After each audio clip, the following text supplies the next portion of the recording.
Bioestatística, Introdução. Vou iniciar esse conteúdo falando da pandemia que preocupa todos nós. A todo momento, nós somos informados do número de casos confirmados da doença, chamada Covid-19, do número de óbitos, do número de doentes que se recuperam, da taxa de incidência da doença, da taxa de letalidade, da taxa de mortalidade, semana epidemiológica, todos tratam de dados estatísticos necessários para definir ações governamentais a respeito de novos hospitais a serem construídos ou de novos leitos a serem implantados, não é mesmo? Bom, tabelas, gráficos, números, tudo isso faz parte do universo da estatística. E quando esses dados dizem respeito à saúde e à vida, ele passa a ser objeto de estudo da bioestatística. A bioestatística consiste na aplicação da estatística à biologia. Mas o que é a estatística? É o conjunto de ferramentas para a coleta, organização, análise e interpretação de dados experimentais. Ou seja, a estatística ela é a ciência de obter conclusões a partir de dados. Então, hoje, a gente ouve falar muito assim de taxa de mortalidade, taxa de letalidade da Covid-19, Isso aí são todos exemplos aí que são estudados na estatística, tá? Taxa de permanência de pessoas internadas em hospitais, O gestor lá do hospital, ele eventualmente vai precisar de saber disso. Porcentagem de alimentos contaminados, taxa de desemprego, tá certo? Então, tem várias coisas aí que são objetos de estudo da estatística. Então, para estudar a estatística e, consequentemente, bioestatística, nós precisamos saber alguns conceitos básicos. O primeiro é o que é população em estatística. Olha a definição aí, ó. É um grupo de indivíduos que compartilham uma característica em comum.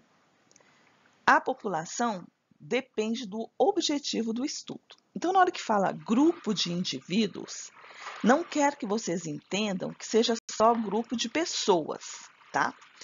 A população, ela não é necessariamente pessoas. Ela pode ser qualquer conjunto que contenha as informações necessárias para minha pesquisa. Então, ela pode ser um conjunto de peças, ela pode ser um conjunto de notas de uma avaliação, que foi aplicada na escola, ela pode ser um lote de remédios que eu estou querendo investigar, Então, por exemplo, aí, ó, o exemplo 1 fala assim, se o biólogo deseja estudar uma espécie de formiga de uma determinada região, a população, nesse caso, corresponde a todas as formigas dessa espécie que vivem nessa região, tá? Um grupo de pessoas pode ser uma população. As peças fabricadas numa indústria, uma população, tá? O que seria amostra? A amostra é uma parte da população objeto de estudo. Porque, às vezes, a população é um grupo tão grande de indivíduos que aí eu tenho que pegar uma amostra ali para estudar.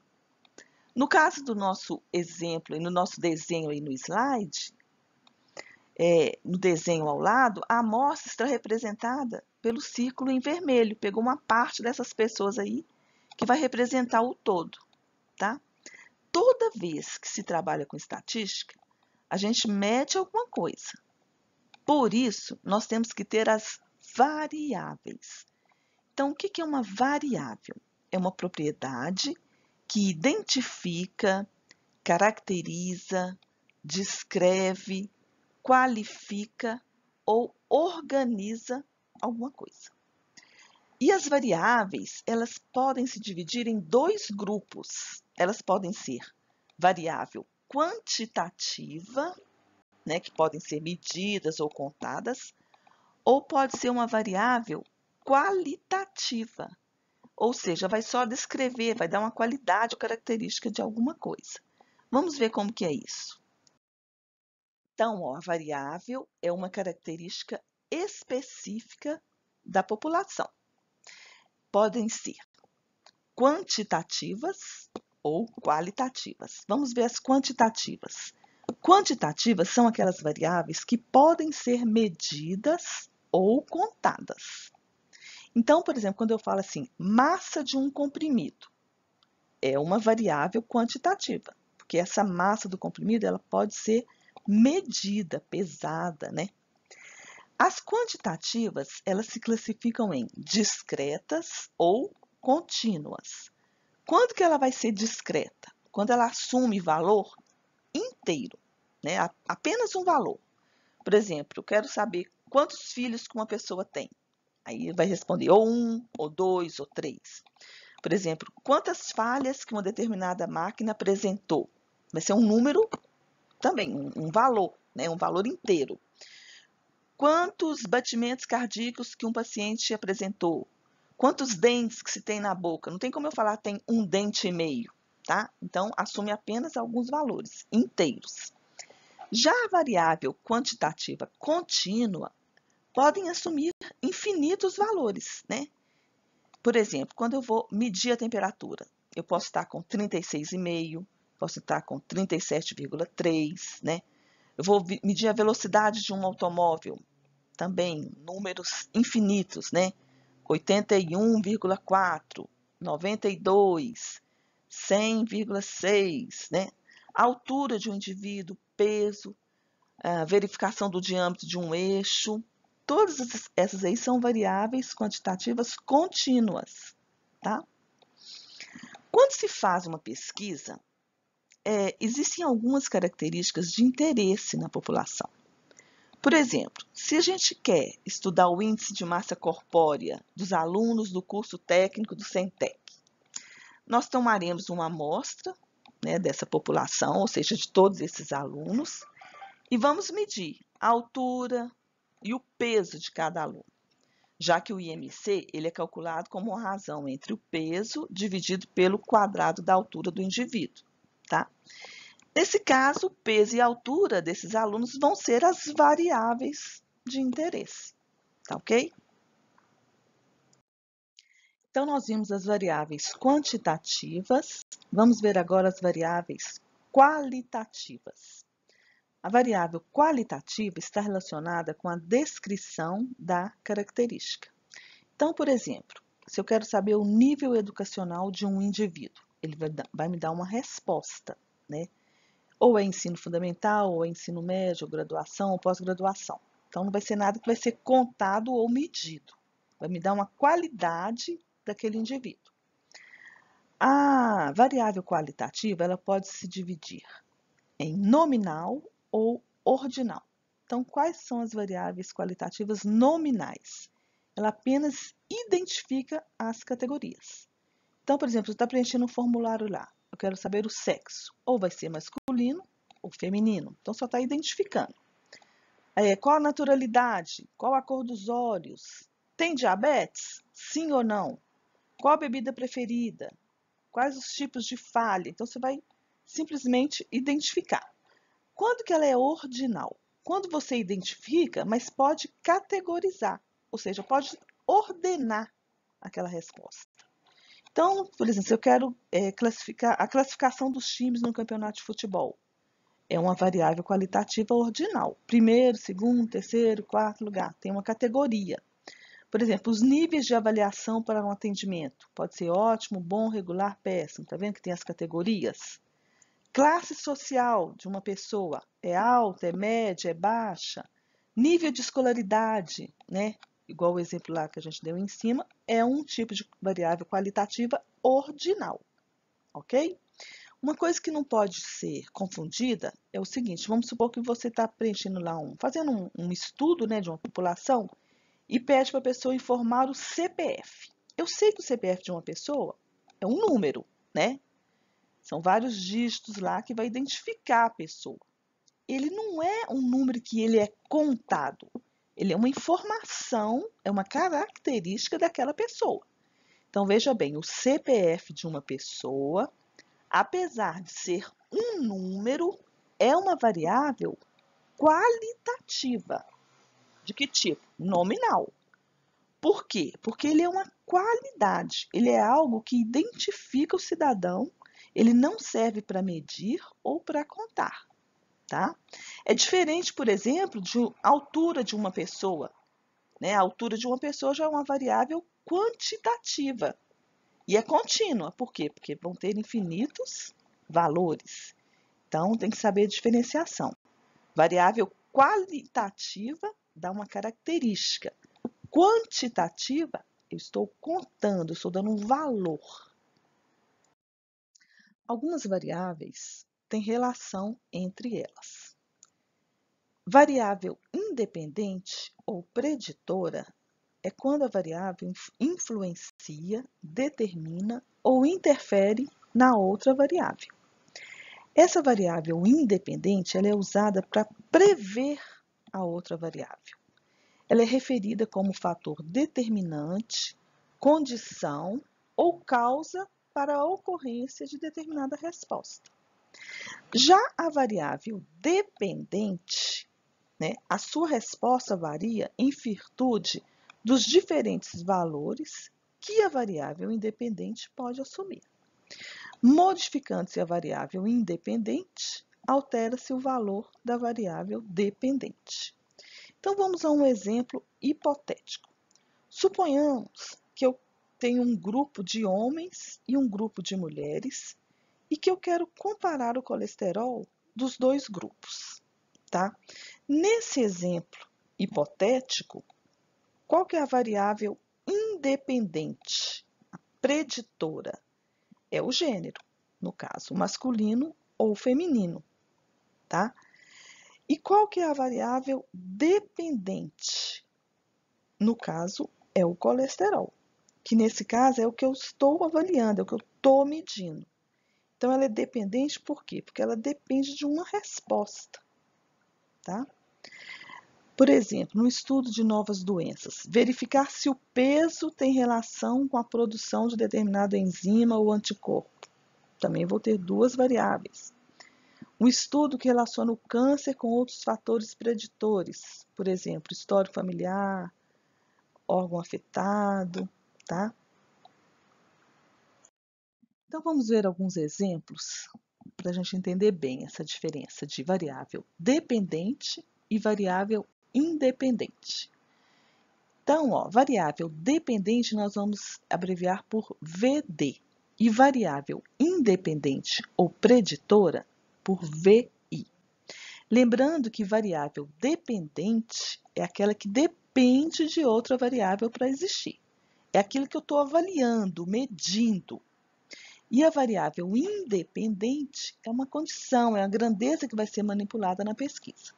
Então, imagina numa corrida, tá? O tempo da corrida é uma variável dependente. Vai depender de quê? Do percurso da corrida.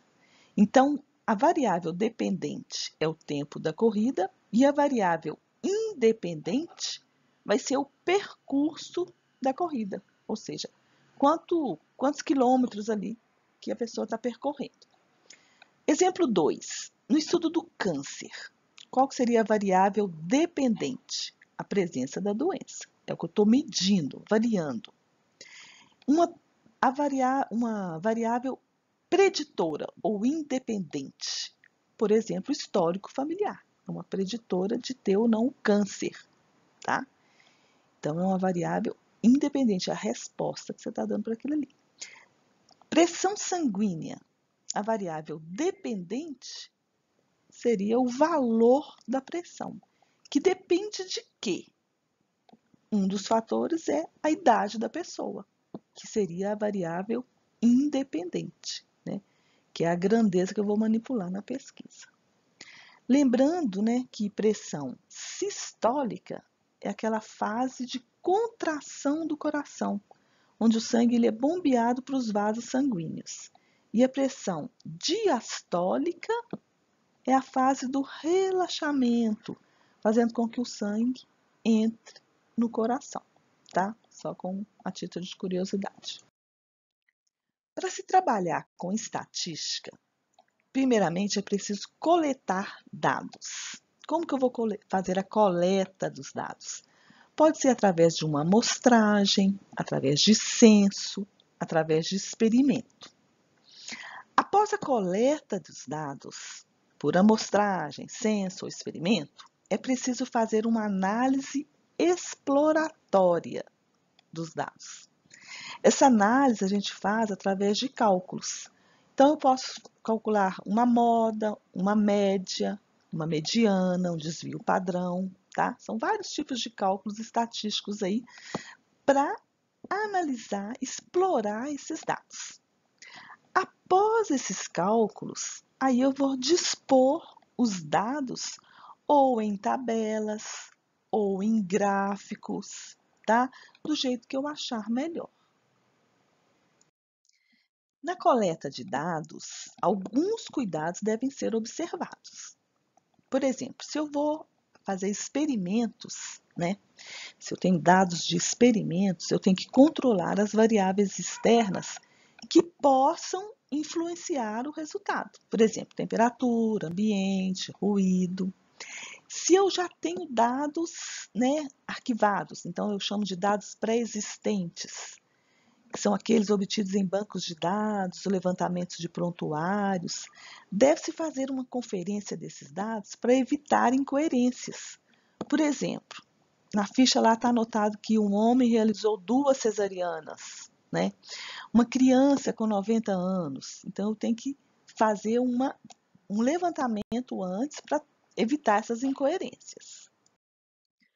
Bom, então, feita a coleta dos dados, análise exploratória, que são os cálculos estatísticos, a gente pode, como nós dissemos, né, nós podemos apresentar, né, esses dados em tabelas ou gráficos. Então, o que é uma tabela? Tabela é um quadro que resume um conjunto de dados dispostos segundo linhas e colunas de maneira sistemática. E o que são os gráficos? São representações visuais dos dados estatísticos, que devem corresponder, mas nunca substituir as tabelas. As formas mais comuns são os gráficos de linha, de barra, de setores, o histograma e os pictogramas. Nós vamos ver cada um deles. Nesse slide a gente tem uma tabela, né? Proteção de métodos contraceptivos. Aí tem o método e tem a proteção em porcentagem, né? Então, quando fala que os dados estão expostos sistemáticos, né? Eles estão aí alinhados, né? No caso aí está em ordem decrescente de proteção, né? Então, eu começo aí com o implante subdérmico. Ele oferece 99,9% de proteção, né? Então, por essa tabela aí, né, que é do site da UOL, o contraceptivo mais eficiente seria o implante subdérmico, né? Logo em seguida vem o Dilmirena, com 99,8% de proteção, Dil de cobre, com 99,2%. Por último, lá está a tabelinha com 76% de proteção, tá? Então, aí eu tenho um exemplo de uma tabela, tá me informando alguns dados sobre métodos contraceptivos. Esses mesmos dados foram dispostos num gráfico de barras aí à direita, tá? Então, aí, a mesma coisa lá, tabelinha, camisinha, só que aí no gráfico de barras, ele já inverteu, ele começou do menor, né, da menor proteção para maior. Logo em seguida tem o gráfico de coluna, os mesmos dados, né, no gráfico em coluna, e também no gráfico de setor. Observe que o gráfico de setor, ele não é muito, aliás, né, nenhum desses gráficos aí, eles estão muito expressivos, assim, porque os dados estão muito parecidos, né? Então, você vê que o setor ali, os triângulos ali, estão quase que o mesmo tamanho. Bom, essa forma de apresentar, cada um vai definir a sua, né? Dependendo do impacto que você quer que a sua pesquisa atinja, né? Aqui nós temos um exemplo de um histograma. O histograma é uma representação gráfica. A diferença para um gráfico de barras é que este possui espaço entre as colunas e o histograma não possui o espaço. Além do tipo de informação que cada um representa. O histograma ele representa a distribuição de frequências de um conjunto de dados quantitativos contínuos, valores infinitos. Mais tarde a gente vai estar aprendendo a desenhar um histograma. Pictograma também, né, é um tipo de representação gráfica. Observa aí que o pictograma ele vai apresentar desenhos, né? Eles utilizam desenhos para te passar a informação. Então, ali, eu estou fazendo uma distribuição das idades por sexo. Ao invés de escrever homem, tantos homens, tantas mulheres, eu preferi desenhar, né? Um homenzinho, uma mulherzinha, homens de azul, mulheres de vermelho, para ficar mais bem apresentado. Então, isso tudo aí é para atingir o público mais facilmente, né? Cartograma, né? Vai utilizar mapas geográficos. Nesse exemplo aí, eu trouxe um cartograma de Minas Gerais, né? Mostrando os casos notificados e os óbitos da Covid-19. Esse mapa aí é do dia 24 de junho de 2020, né? Então, aí está mostrando, né, as áreas mais atingidas pela doença, onde tem mais óbitos, tá? Também é uma forma de apresentar os dados, né, estatísticos. Bom, sei que muita gente não gosta da tal da matemática, né? Mas a estatística é o campo da matemática que relaciona fatos e números. Então, gente, eventualmente nós vamos precisar de realizar alguns cálculos. Nós vamos conhecer alguns cálculos estatísticos necessários para que se possa tirar conclusões importantes sobre qualquer coisa que precisamos estudar, melhorar o processo, obter um maior rendimento, ter mais lucro, aumentar a satisfação do cliente, diminuir, por exemplo, o número de mortes, diminuir o risco de infecção e muitos outros exemplos. Então, nós vamos precisar de estar fazendo cálculos estatísticos, tá? Então, aqui nós vamos ver que os cálculos estatísticos eles se dividem em medidas de posição e medidas de dispersão. Quais serão essas medidas de posição que nós vamos precisar de calcular? É uma média, é uma moda, é uma mediana, né? Se eu for calcular uma média, pode ser uma média aritmética simples ou uma média aritmética ponderada, tá? Na medida de dispersão, pode ser uma amplitude, uma variância, um desvio padrão. As medidas de posição, elas possuem como objetivo buscar a representação de todo um conjunto por um único valor. Então, por exemplo, quando eu calculo a média da nota de uma avaliação de uma determinada turma, tá? Eu quero resumir num único valor, né? Como que a maioria dos alunos foram naquela prova, naquela avaliação.